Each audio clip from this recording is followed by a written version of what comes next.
কেন জানেন? এতক্ষণ ধরে মুখটা বন্ধ ছিল, এখন আপনারা একটু গাইবেন, মজা করে করুন। ওরে তোমার মনে চাইলে আয়ো বন্ধু,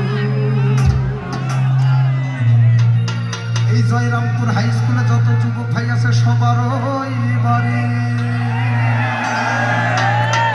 ঠিক আছে, এবার ছোট্ট সোনামণিরা তাদের হাতে মোবাইল নাই, হাত দুইটা উপরে দেখতে চাই, দুই হাত উপরে। রেডি? হ্যাঁ, আমার তালে তালে গাইতে হবে, ঠিক আছে?